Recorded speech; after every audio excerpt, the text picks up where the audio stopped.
Bapak, Ibu, saudara-saudari yang terkasih dalam Yesus Kristus,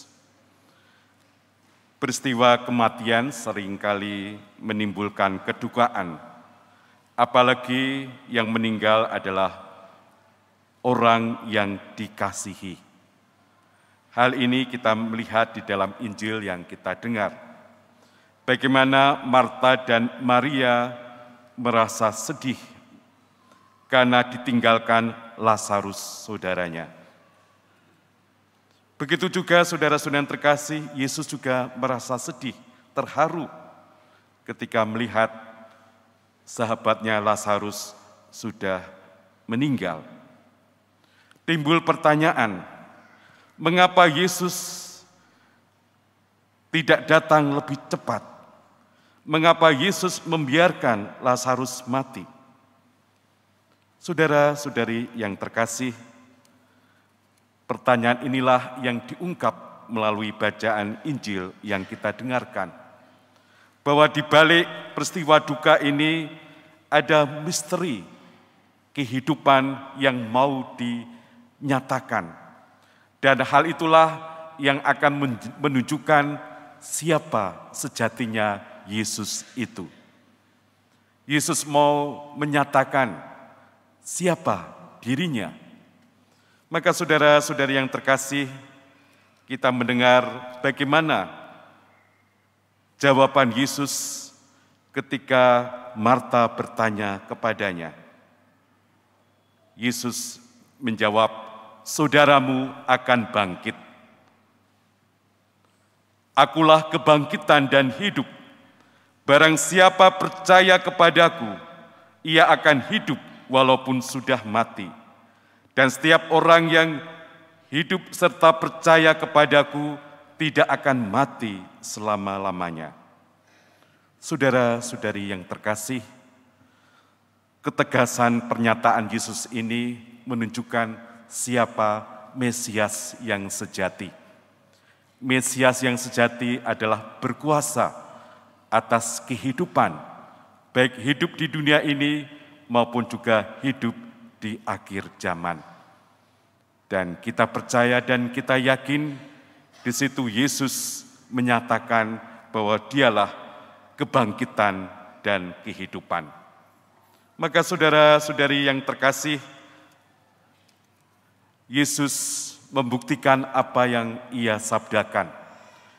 Dan akhirnya ia membangkitkan Lazarus sehingga Lazarus hidup kembali. Kuasa Allah sungguh ditampakkan, dinyatakan oleh kehadiran Yesus Kristus di dunia ini. Maka saudara-saudari yang terkasih, apa yang bisa kita ambil dari perikop Injil ini? Yang pertama, kita menyadari bahwa seringkali kehidupan kita diwarnai dengan suasana kematian. Bukan hanya kematian secara fisik, tetapi juga kematian secara rohani. Orang mati rohaninya. Apa tanda-tandanya? Yang pertama adalah orang sudah tertutup oleh dunia ini dengan semangat hedon. Kita tahu sekarang di televisi dan mass media, orang dikecam karena hidup hedon. Hidup hanya menampilkan hal-hal yang jasmani. Kekayaan material menjadi ukuran, dan itulah orang seringkali dikecam sebagai orang hedon. Begitu juga saudara-saudara yang terkasih, ada orang-orang yang mati secara rohaninya karena mengalami putus asa, mengalami kegagalan di dalam kehidupannya. Dia merasa kalah karena hidup terus-menerus dalam persaingan dengan orang lain. Orang dikendalikan oleh apa kata orang, sehingga hidupnya senantiasa merasa gagal, sehingga ia merasa putus asa. Saudara-saudari yang terkasih dalam Yesus Kristus, Kita diajak untuk kembali menyadari akan kuasa Tuhan Yesus. Yesus yang senantiasa membawa pengharapan bagi kita semua. Kita diajak supaya tidak putus asa ketika kita mengalami kegagalan. Karena kita tidak mau hidup dalam persaingan atau kompetensi. Karena Tuhan akan memberikan sesuai dengan kemampuan kepada kita.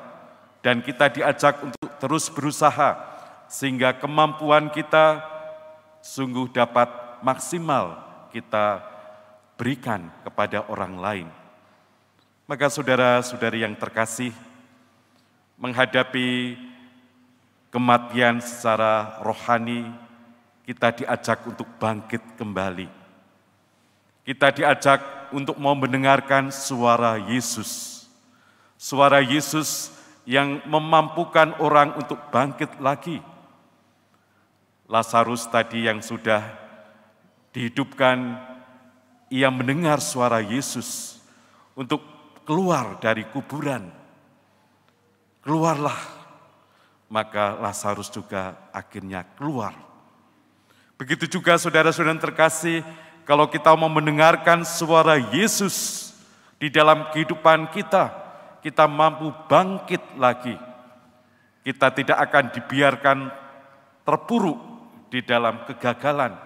Karena yang kita dengarkan bukan suara manusia, tetapi suara Yesus sendiri. Yesus yang akan membangkitkan rohani kita, sehingga kita sungguh-sungguh mau hidup di dalam kuasa rohnya, yaitu roh kebenaran dan kasih. Sehingga kita mampu bangkit untuk kehidupan yang baru bagi kita.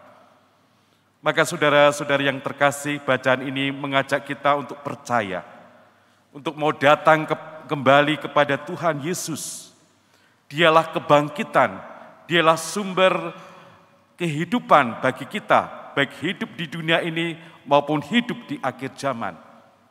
Maka kita diajak untuk percaya kepada Tuhan Yesus, mau mendengarkan suara Yesus, dan mau melaksanakan apa yang dikehendaki oleh Tuhan Yesus.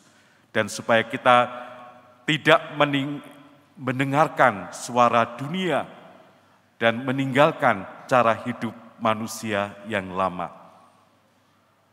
Bapak, Ibu, saudara-saudari yang terkasih, bacaan ini juga mengantar kita semua untuk peka terhadap orang-orang yang di sekitar kita masing-masing. Di sekitar kita mungkin juga ada saudara-saudari kita,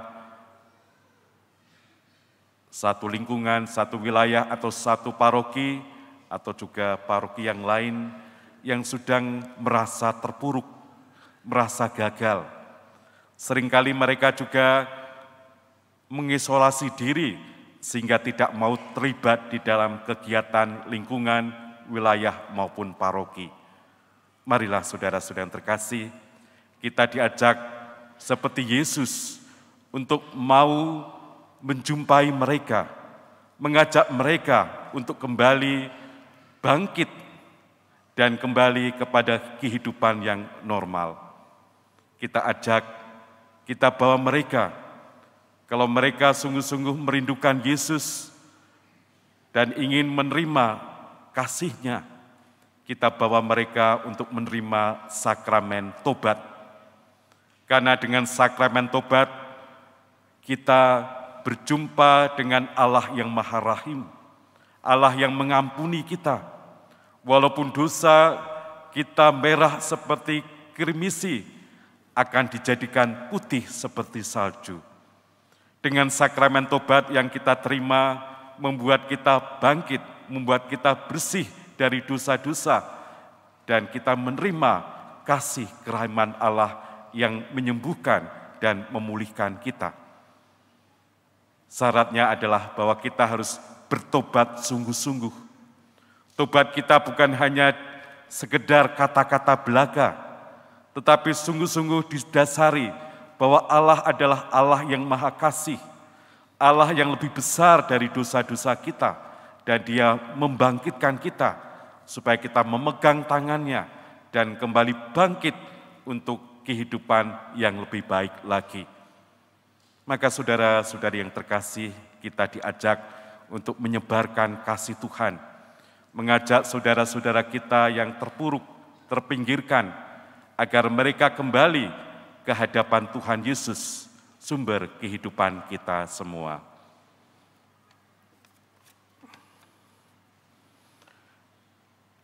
Jalan-jalan keluar angkasa, itulah impian si Mamat. Mari tinggalkan sikap putus asa, Yesus berikan hidup penuh semangat. Tuhan memberkati kita semua.